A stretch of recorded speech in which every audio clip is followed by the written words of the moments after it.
Welcome to the Cloud Pod, where the forecast is always cloudy. We talk weekly about all things AWS, GCP, and Azure. We are your hosts, Justin, Jonathan, Ryan, and Peter. Episode 179, recorded for the week of August 24th, 2022.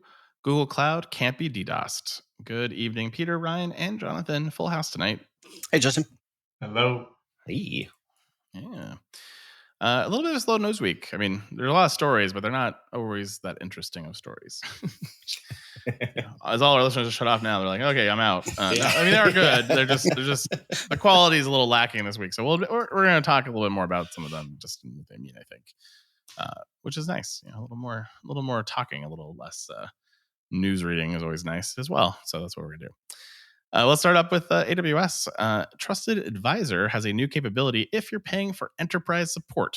So if you have Trusted Advisor through business support, this is not your feature. But the new capability is called Trusted Advisor Priority. It gives you prioritized and context-driven recommendations, which are manually created by your AWS account team. So this is the best thing you always want in cloud, which is humans giving you context. And that context comes from their knowledge of your environment and machine-generated checks from AWS services. The new priority capabilities gives you a prioritized view of critical risks. It shows prioritized contextual recommendations and actionable insights based on your business outcomes and what's important to you. It also surfaces risk proactively identified by your AWS account team to alert and address critical cloud risks stemming from deviations from AWS best practices.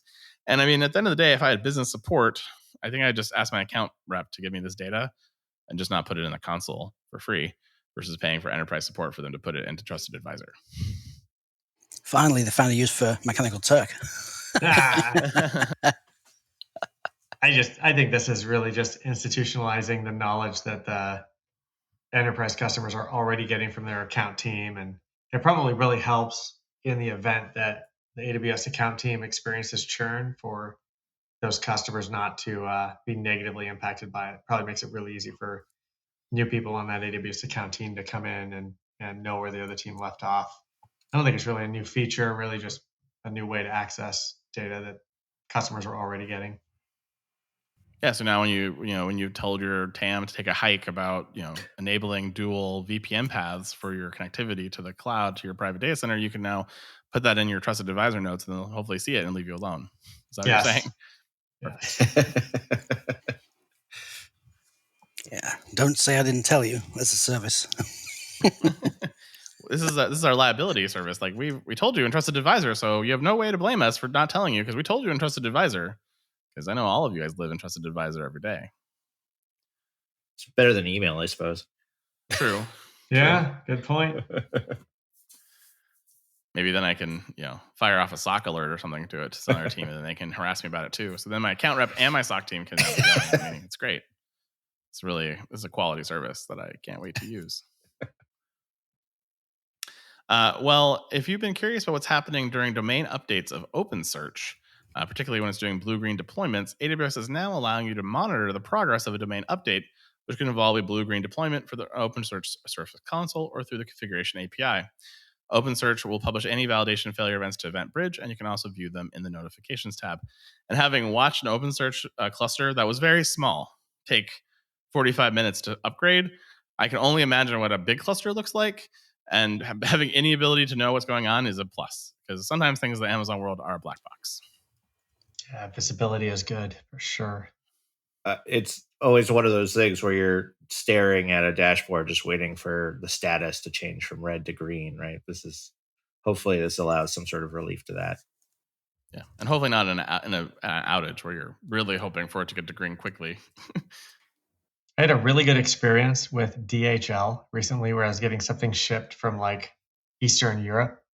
And it was awesome because they sent me every step of the way. Watch this thing land in Germany, watch it take off, watch it land in the US, watch it go through customs. I mean, the whole time had no questions. It took a long time to get here, but the whole time it was stress-free because I'm like, yeah, it's on its way. Yep, still coming, still getting closer. It was kind of cool. Getting that kind of visibility to the process is great. Amazon RDS for Oracle now supports managed Oracle Data Guard switchover and automated backups for read replicas. This allows you to switch over almost seamlessly between read or mounted read replicas deployed within an AZ or in a separate AZ or in a different region. Oracle Data Guard switchover feature allows you to reverse the roles between the primary and a standby replica with no data loss and a brief outage. It provides a complete automation to reliably perform periodic disaster recovery drills when the primary is active, as well as any infra maintenance of the primary environment. Once the switchover is initiated, the primary database transitions to a standby role, and the standby database transitions to the primary role. Bystander replicas that are not part of the switchover are reconfigured for replication from the new primary database. Previously, if you wanted to do this, you had to promote a replica set as a new standalone database and then create a new replica to do the DR drills. You can also now create automated backups and manual DB snapshots of an RDS for Oracle Replica, which reduces the time spent taking backups following a role transition, and you can create a new DB instance by restoring from such a DB snapshot or performing a point-in-time recovery. Available in all AWS regions, it incurs no additional costs. However, these features do require Oracle Database Enterprise Edition licenses, which were BYOL, and you are required to use those if you're using replicas in a mounted mode, as well as you need an Oracle Active Data Guard license to use replicas in a read-only mode. I mean, if you're already on Oracle and you already have your licenses, this is awesome. I mean, especially if you're using Data Guard, which is pretty sweet. Yeah. It definitely feels like a feature that someone was like, I really want this. And, we already pay for the license. And AWS is like, fine. Enough people have asked for it. +1. So now they finally gave it to you. It's probably the difference between running Oracle on your own, virtual instances or not, in a lot of cases. So. Yeah. Well, yeah, especially if it's part of your DR plan that you're just going to do a switch over with Oracle Data Guard and switch back. And, it's a couple minute process in the old way. And now it's, now I needed a promotion. I need all this work. It's a massive amount of effort for something that's pretty trivial. But it is interesting that it does do it to a separate region as well, which is really handy because a lot of these tools don't handle regions. So nice to see. We'll go into Google, and our first story is a death by Google story. Google Cloud has notified customers that it is killing its IoT Core service for managing connected devices. The service will be deprecated on August 16th, 2023. IoT Core was introduced in 2017 and eases the task of sending data from connected devices to a company's cloud-based analytics environment, and it also helps with several related tasks. There's a quote from a Google spokesperson to TechCrunch. Since launching IoT Core, it has become clear that our customers' needs could be better served by our network of partners that specialize in IoT applications and services. We have worked extensively to provide customers with migration options and solution alternatives, and are providing a year-long runway before IoT Core is discontinued. What doesn't build confidence in your cloud provider abandoning you midway through and pushing you off to partners who are going to charge you more money? What's great? Really great way to build confidence, Google, that you're not going to kill everything someday. Yeah, AWS is still running Simple Table, right? Yep, still running it. Simple DB. Just don't turn it off, man. Just stop selling it and don't turn it off. Yeah. Yeah, maybe people need to start worrying about vendor lockout rather than vendor lock in. Seriously, yeah. Well, it's funny after I saw this article, I was like, well, who are, per Gartner, who is the leader in IoT? And of course, it's Amazon. So, it's like, so you're giving up this market, huh? Like you just think your partners are going to be better at it. And there are partners who leverage, Amazon's product as well and enhance it and provide additional capabilities above what AWS provides you. And there's also competitive products out there as well. But you're giving up a big market potentially with this announcement and saying, hey, we're abandoning a pretty big market segment, at least what I believe is a big market segment. And then I guess the other side of it is I don't know who's going to care because I don't know who uses IoT on Google. I know who uses IoT on Amazon because they just bought them, iRobot. But other than that, I don't really know who uses Google IoT. So maybe no one's using it. It's just an easy kill job here. Maybe. I think it's the struggle for Google, right? As they try to make their cloud presence profitable. They got to make these decisions, and at least this time they're given some warning, and hopefully they've engaged with their customers, so that that there's a path forward. But it sucks. Yeah, especially if you've got software running on IoT devices in people's homes or factories, or on the moon or Mars, someplace else.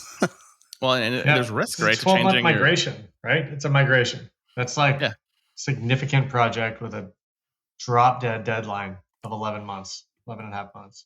Yeah, and also has significant risk because typically IoT devices, are not very big.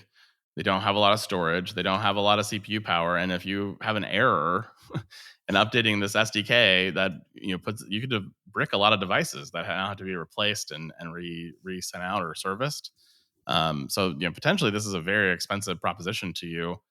And if maybe you build an IoT product, it's out there doing just fine, but you don't really have a lot of investment in it because maybe it wasn't successful. Now you're faced with the whole product becomes end of life, or I now take this major risk to a thing I don't want to service. So it's lots of issues here.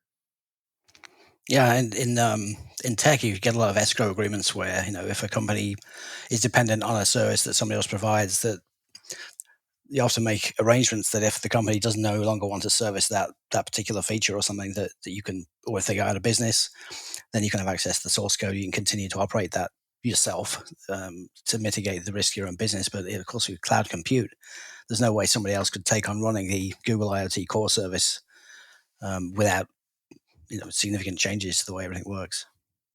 That's kind of what you want, though. Yeah, totally agree. Well, if you're a SUSE Linux Enterprise Server customer on Google with 24/7 by support, you can now use CUDs or committed use discounts to get a better discount on all of those SUSE Linux boxes on the Google Cloud. This can save you up to as much as 79% on a 3-year deal, and is a great way to get discounts in a simple, efficient way. Frank Powell, president of Managed Core, a Google Cloud partner, had to say about this offering: "We are excited to join Google and SUSE on this new CUD offering for SLES. This will enable our joint customers to accelerate their workload migrations to cloud from proprietary to more open source solutions. At the same time, it allows them to leverage the maximum discounts, providing choice and flexibility to run their modern workloads on Google Cloud." Oh, unclear. Is that a discount on the actual SUSE license, or is it just a discount on the hardware? It's a discount on the hardware. Okay. Yeah. I mean, I don't think you don't get a discount on Windows licenses with CUDs. So I think it's purely just the compute resources. But this is one of those weird areas to me, because the way that Google bills servers with operating systems is the operating system is its own separate line item anyways. Mm-hmm. So why am I really worried about the operating system that you bill for me separately? Because the resources are the same. So an old CUD I would have thought would have worked just fine. So a little bit of an interesting announcement. But it says it saves you 79% on license costs, right?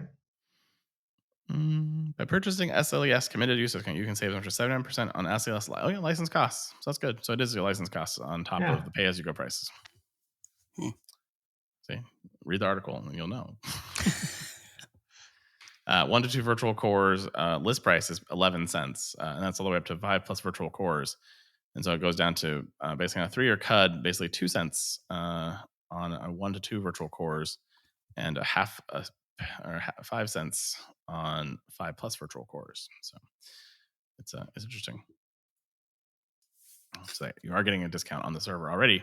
Now you're getting a discount on the licensing as well. So that's interesting. Then does that become 2 CUDs? I have a CUD for the server and I have a CUD for the operating system. Nothing's confusing with this at all. And now we have FinOps. That's why. Yep.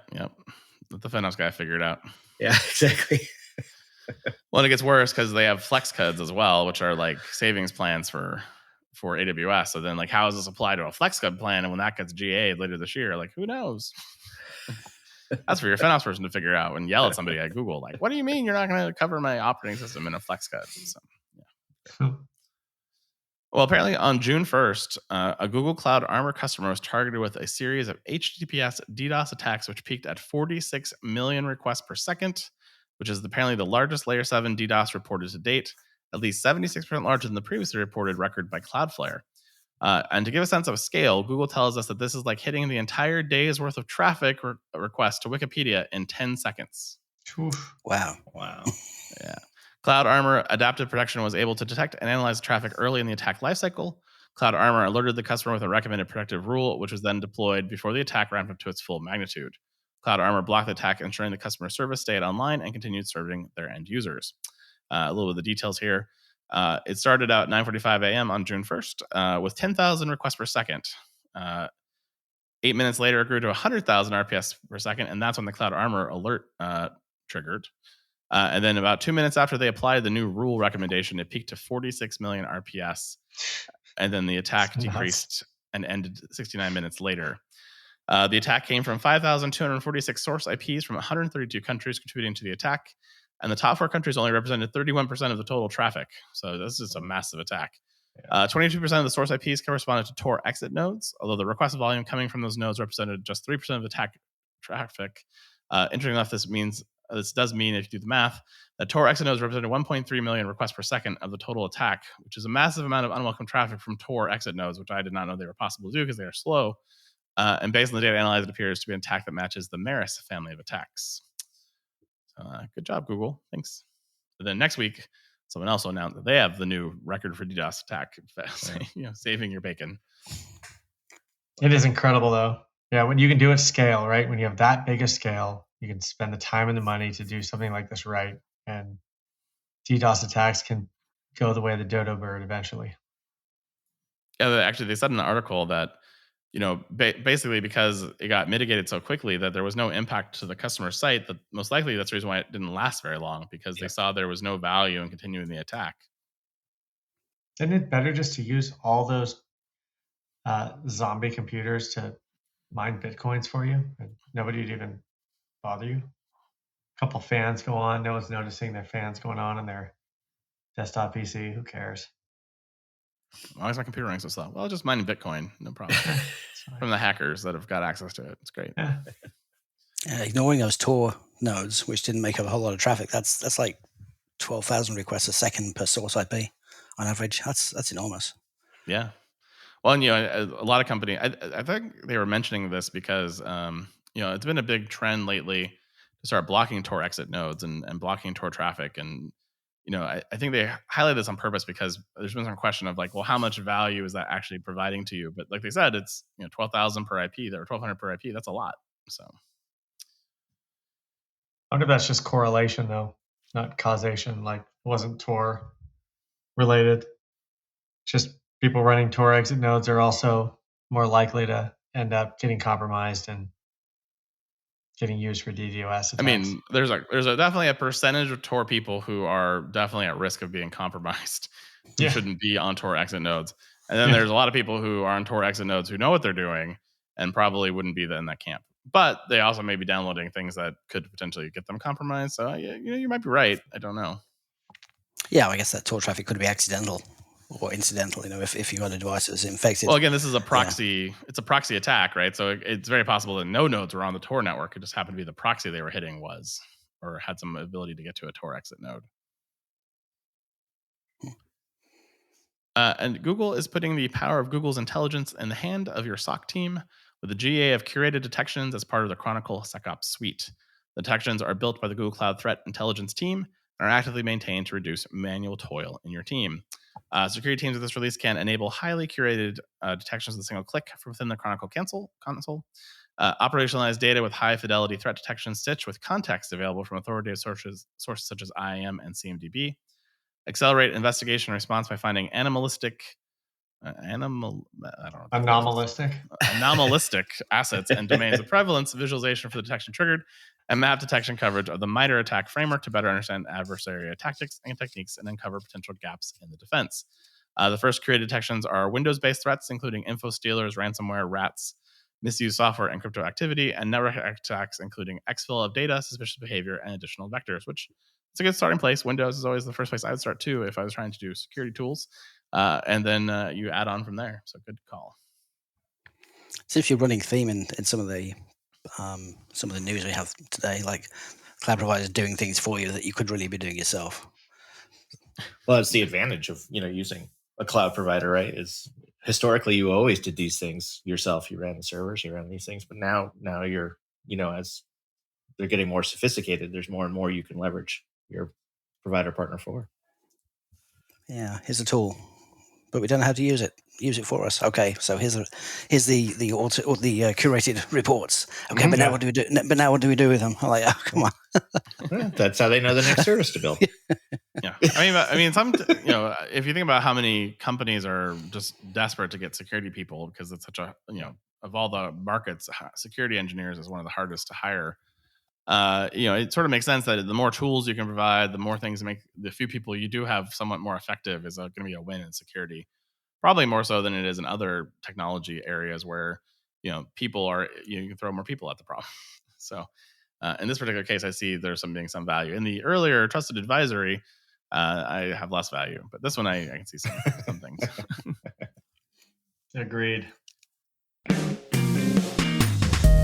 Have you been waiting months and months to hire your new AWS, GCP, or Azure architect, only to have them be poached at the 11th hour by a startup with a juice bar? Initiatives stalled because you're having trouble hiring? Well, I have a simple solution: Foghorn Consulting. Foghorn Consulting provides top-notch cloud engineers to the world's most innovative companies and can be burning down your DevOps and cloud backlogs as soon as next week. Foghorn certified AWS, GCP, and Azure professionals are armed with infrastructure as code, and from day one will be designing performant, optimized cloud-native or hybrid environments that deliver on the promise of cloud. Their FogOps solution even provides on-demand cloud engineering to augment your existing teams. Visit www.foghornconsulting.com or send an email to cloudtalentnow@foghornconsulting.com and tell them the CloudPod sent you. Your dedicated FogOps team is with you for the long haul, and they bring their own juice.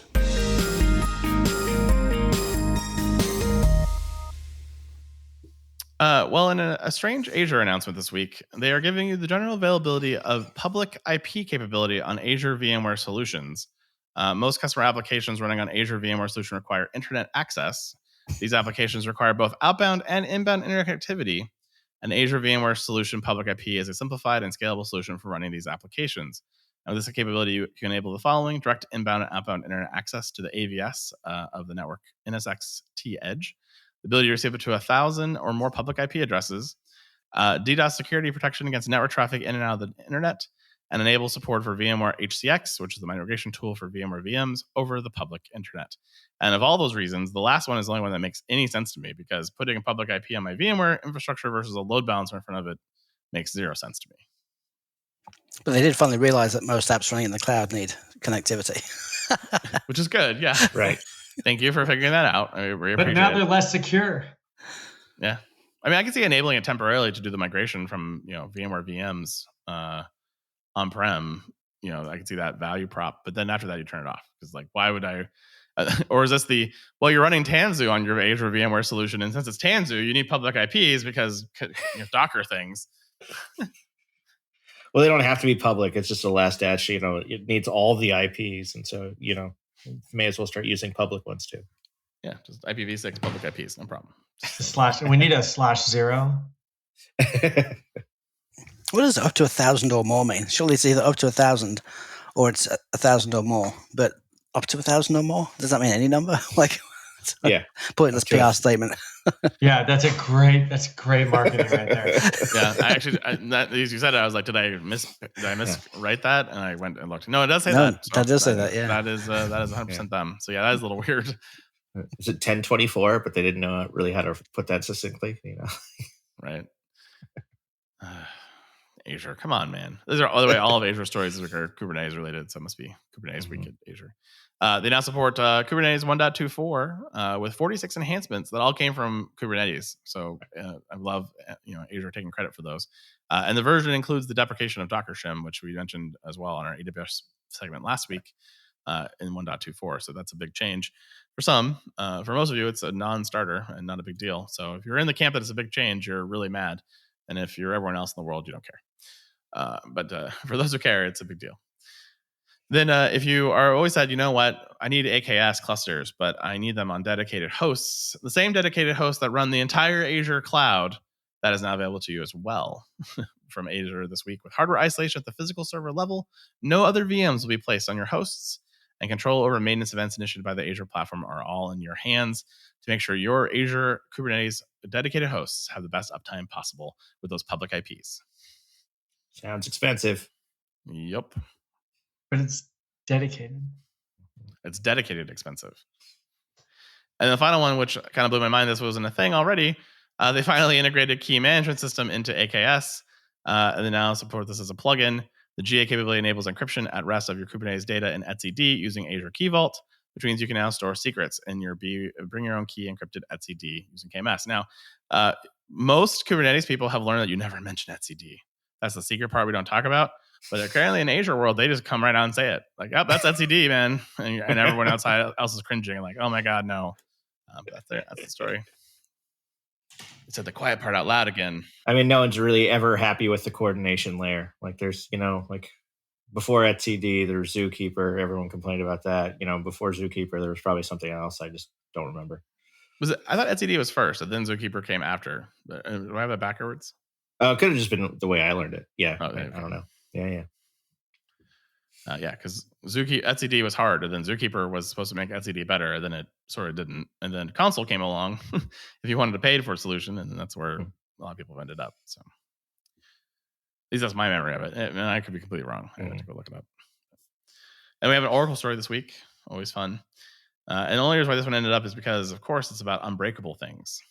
So if you're super excited about the general availability of Oracle Linux 9, which I'm sure there's dozens of you, with the Unbreakable Enterprise Kernel Release 7, along with Red Hat compatible kernel on OCI, it is now available to you. Oracle Linux 9 with Unbreakable Enterprise Kernel Release 7 provides kernel performance and security enhancements, including that amazing Unbreakable kernel. The OpenSSL 3.0 on Oracle Linux 9 includes a number of new concepts and structural enhancements around FIPS, file system enhancements for BTRFS, if you like that, and XFS as well. And then VirtualBox shared folder for those of you running VirtualBoxes on top of your Oracle Linux 9 box, apparently, it's now natively supported in the kernel of UR7. So there you go.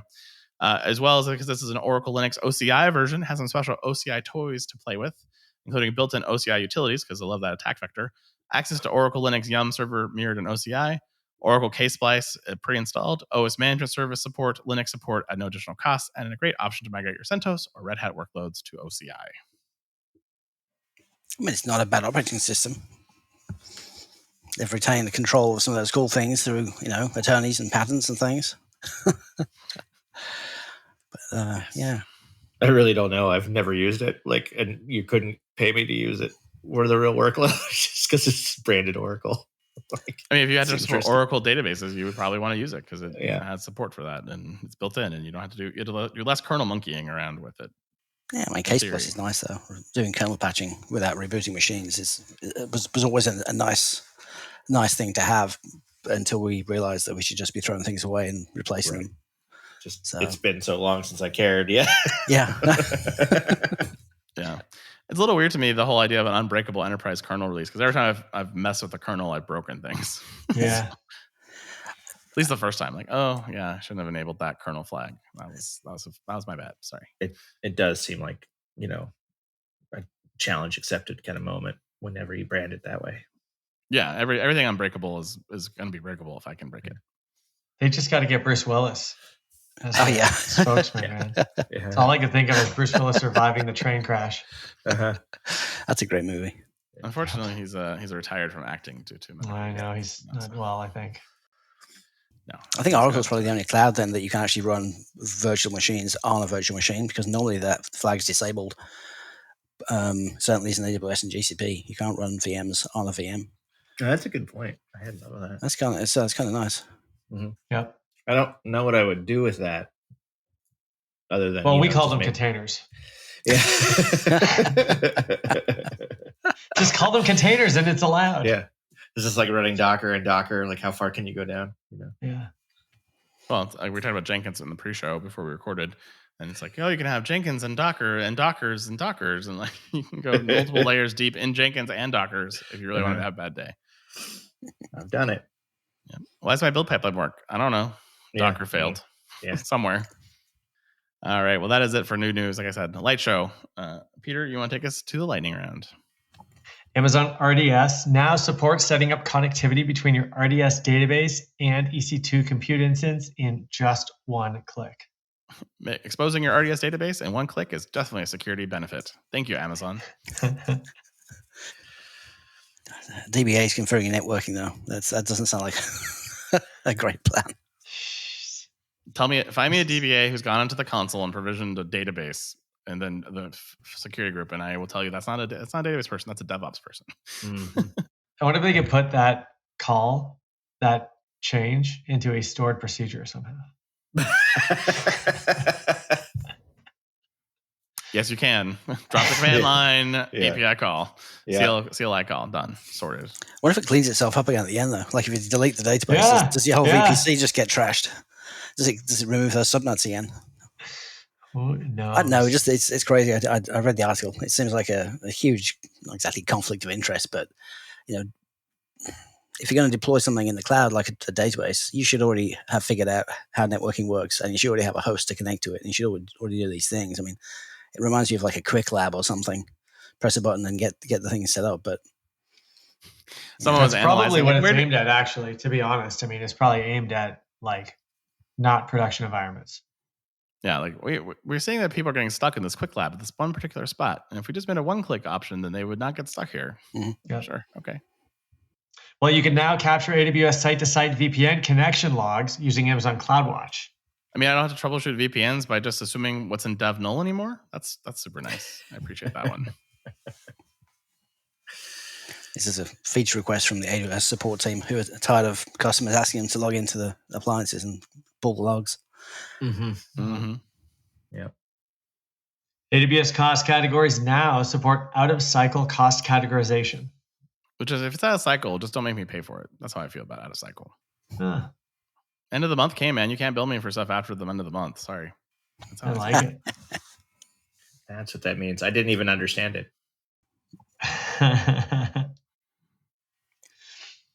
Amazon EKS announces cluster-level cost allocation tagging. This is the feature needed by your IT team who likes to bill everyone for everything, and this is how they get double billing of their EKS things. Perfect. I suppose, yeah, if you're doing, single tenant clusters, all right. It's the whole thing is expensive. Yep. I just figure they're going to charge you for the cluster and the container, because if they can charge you for both, why wouldn't they? This is a Rackspace use case all day long. They can tag the nodes too and use that for cascade counters. Oh yeah. Yeah, you could probably get this, 3 or 4 times. You tried hard. Yeah, exactly. I mean, cluster level cost allocation tagging is what we had prior to EKS cost allocation tagging. Correct. It's just node tagging. Everything old is new again, Peter. Come on. Don't think about this too hard. It'll just hurt your brain. Azure UAE North availability zones now available. Love it that they, finally decided availability zones are important to a cloud region. Especially one in a desert where, potentially an air conditioning failure could cause lots of outages in a very hot region. Because when I was just there recently on a layover on my way to India, it was 10 o'clock at night and 125 degrees still outside. Wow. But it's a dry heat. Very dry. Those servers like that dry heat. Let me tell you, when the server farm dies, the AC unit dies. Oh man. So the Azure data center team, whatever, they fly out to UAE and they come back again, and somebody says, "Do you buy anything?" yeah, some data centers.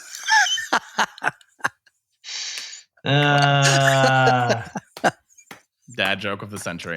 Yeah. I can't give it to you, Jonathan. I'm sorry. I really want to, but I can't. I got to give it to Justin. Yeah. That was a spectacular try, though. Yeah. That was just freaking. Did you have that before the show, or did that just come to you just now? That's the real question. No, there was going to be a "do buy anything" joke, but I was trying to figure out kind of how to make it win, but it didn't. It's clever. I will use it on my children next time because they love that joke. So thank you for that. I will save it. Yeah. I think if you were faster on the trigger, I might have just knee-jerk gave it to you. It did take a while to get there, so it was sort of like it was delayed. That's why I asked the question: like, did you have that at the beginning of the show, or did that just come to you as we were talking? That's why I had to ask. I was just hesitating because of the quality of the joke. Partly through no, you got to commit to the joke. You got to commit to the joke.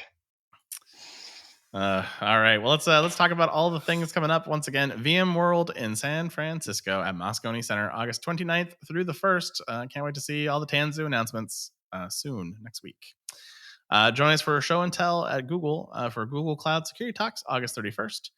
And then people care about the Power Platform, I guess, because there's a conference in Orlando, 9/18-9/22. We talked last week about September, the new CSA conference event in Bellevue, Washington, September 26th through the 30th. And then, Jonathan, I have the conference for you. ElastiCon. Drum roll, please. Ooh. In San Francisco on October 4th. It's in your backyard. It's only $200. We can send you to this conference. As we talked about last week, you've now banned Elasticsearch from your life. Mm-hmm.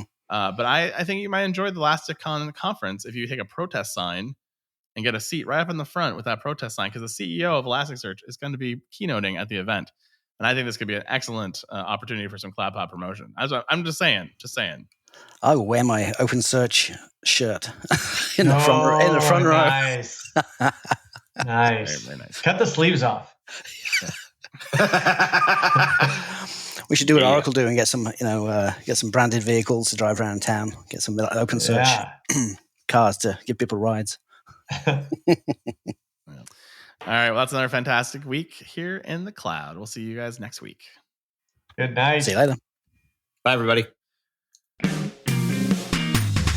And that is the Week in Cloud. We'd like to thank our sponsor, Foghorn Consulting.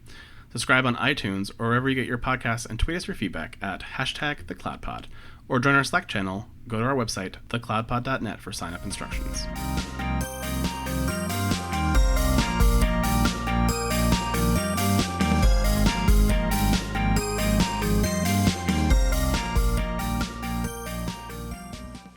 All right, I have an after show for us this week. So Elon Musk apparently just strengthened his court case a little bit with the Twitter whistleblower named Mudge, I think is what I saw his name is, his nickname. Apparently, he was a security guy that Twitter hired, and then basically put him on the roof, like in the IT show about Silicon Valley, and said, basically don't do anything here, don't have access to anything. But he apparently has come forward and is a very credible witness, Mr. Zatko, that the fake account problem at Twitter is very, very bad. And so I don't really care about this witness that much, and the 84-page complaint that he filed in favor of Mr. Musk and the bots and the spammy accounts. We haven't really talked about Elon Musk buying Twitter and your guys' feelings about that. So I was curious what your guys' take on that was at this point, now that we're 2 months or 3 months into a protracted legal argument about if he has to buy it or doesn't buy it. Any thoughts? Yeah, I mean, I can't imagine him being forced to buy it. Just can't see that happening. I think no, he'll just have to pay. The penalty is part of the deal. I think is where they'll settle. But he's trying to get out of even the penalty, because he's saying they purposely lied to him. And I'm like, well, I don't know. Like, if you can say you lied to you when all the Twitter accounts are public, they're not hidden. So you can do your own analysis, determine if they're public or bots or whatever else. So I don't know. I first read this before it was sort of like Elon Musk lawyers got ahead of it or hold of it and put it on their, as part of their code case. Just the whistleblower report doesn't really have anything to do with Elon. It's part of his wrongful termination sort of plea. And it does, some of the allegations that he makes as far as like the security issues within Twitter are pretty bad. Like it's it's a good thing they don't process credit card transactions, because I'd be concerned. But I mean, my 140 character thoughts in the middle of the night okay. Well, but if you think about it in terms of like free speech or censorship or those kinds of things, like, most Twitter employees can go and edit tweets or output in your name, right? Allegedly, they have access to do so. We do not need the CloudPod added to the lawsuit, right? Allegedly. Like, and then the cover-ups that stem from that were really pretty damning. Like, they really didn't, not really associated with this court case, from what I can tell, just in general. Yeah. Not good. How's your Twitter engagement been recently? Because I don't know whether algorithms changed over the past few months or something, but I open the log in, open the homepage, whatever. I'm not seeing a fraction of the things I used to see, and whether it's a bunch of accounts are being terminated or suspended, people I used to follow, I don't know. But I don't know, it just seems to have kind of gone downhill a little bit. Maybe a bunch of people bailed out when they thought Musk was going to buy it. I have no idea, but it seems a little quiet right now. I definitely agree that I feel like the vibe has changed. Well, I mean, I guess everyone's gone over to Truth Social. No, I mean, it definitely has felt like it's been less busy this summer for sure, and I think people are just taking a break. I think they're they're all preparing for a very long midterm. They're all preparing for whatever else is going to happen, and I think people are just taking a break because and especially with the risk of Elon buying it, I think has got a lot of people kind of down on Twitter in general. I know there's a lot of concern about what he's going to allow back onto the platform if he actually did buy it, which again, I hope he doesn't. And so I think I definitely think we're kind of just it's summer and it's just kind of dead in general. The sun, as happens in summer. People are on the beach. People are going outside instead of like stuck on their phones. Yeah. Or they're going back to offices because they're being forced by Apple back to the office. I mean, that's their choice too. They're commuting too much. They don't have time for Twitter. That's true. Yeah. I mean, it's sort of interesting to me, this whole Twitter thing in general, because I would say if you asked me 5 years ago, I'd be like, Elon Musk is really great. I really like what he's doing. And he's, the Tesla thing. And then he's gotten worse and worse over time. And now I don't really care for him. My opinion, I still like the Tesla, the car company. I still like the Tesla car. I think it's nice. The founder, CEO, he could go away and I'd be okay. I think like anything, it's too much of a good thing. Too much of a figure in the public, it's never going to go well. It becomes self-fulfilling and self-fueling as you try to make sure you stay relevant and generating the next. It gets into wow factor, and I think he's part of that machine a little bit, where he's appreciating the 15 minutes of fame, and it's growing a little stale as he's trying to stay out there. I mean, he named his daughter or son a really weird name, and I was kind of thinking, I think that was maybe the last straw. I was like, I can't. I don't know I can deal with you anymore. Mm-hmm. The purpose trolling all the time is just, it gets tiring, I think. Mm-hmm. I mean, even Corey, I find that I read less and less of his stuff because I'm just kind of over it. Not mm-hmm. that he's not wrong or right or whatever, but it's sometimes you don't want the tone to it. You just want to read it and move on with your life. I think that's part of I think that everybody is I think that Twitter got to a point where people were monetizing getting other people angry, and their comments could be completely false, and they know they're false. They're educated in a topic. Take politics out of it and just say sports, right? All I got to do is constantly make false statements about famous players, and everybody's going to respond about how stupid I am. And I get tons of activity on my site. I get tons of new followers, and I can monetize that. And I think that a lot of people are basically took advantage of that for a while and then sort of wore everybody out. All our adrenal glands are done. We're tired of it. And I've gotten that way with a lot of people who I considered news sources prior, and now they're just basically clickbait. And I went a step farther than unfollowing them. I muted them or blocked them just because I didn't want anything to do with them in my life. That's kind of how I felt when I left Facebook a couple of years ago. I just got tired of the same old things over and over again, the same debates over and over again. Yep. And they're never things that everyone's going to agree on. And so all that happens is just a constant churn, a constant stress. You wake up in the morning, check your phone. Oh, look, it's that same old argument about whatever, gun ownership, drugs. Yeah. It could be anything. And it's just carbohydrates. Yeah. Oh, don't get me started on that. The most of what I do now on Facebook is groups, and it's just great because it's a conversation about a topic I want to talk about and it's a community of people who want to be positive about that topic, not people getting on their friggin' soapbox. Yeah, I mean, it's been 7 or 8 years now since I've been an active Facebook user beyond groups, and groups are typically very selective to what I'm looking for. But I have friends and stuff who are still there, and I remember clicking into it and realizing how many had gone down the alt-right wagon of QAnon, and okay, I can't be friends with that person anymore, and it's it was better off not knowing. And so I just I'm not going back there unless I need to do something with one of those groups that I'm part of, like school groups and stuff like that they all insist on using Facebook groups because it's the most popular, but it's you're forcing me to use the thing I don't really want to use. Yeah, just cover your eyes just so you can just barely see the groups button. Click the groups button, and then you're safe. What we should do is we should write a Google extension that just takes you right to groups. So when you go to Facebook, it just redirects you right to the groups page. You just bypass everything else. Can't get to it. That's what we need. We need a plugin for that. That'd be great. All right. Well, that was we ended up kind of going in a different direction than I thought we were going to talk about. So that was fun. All right, guys. Well, we'll talk next week. See you later. All right. Take it easy.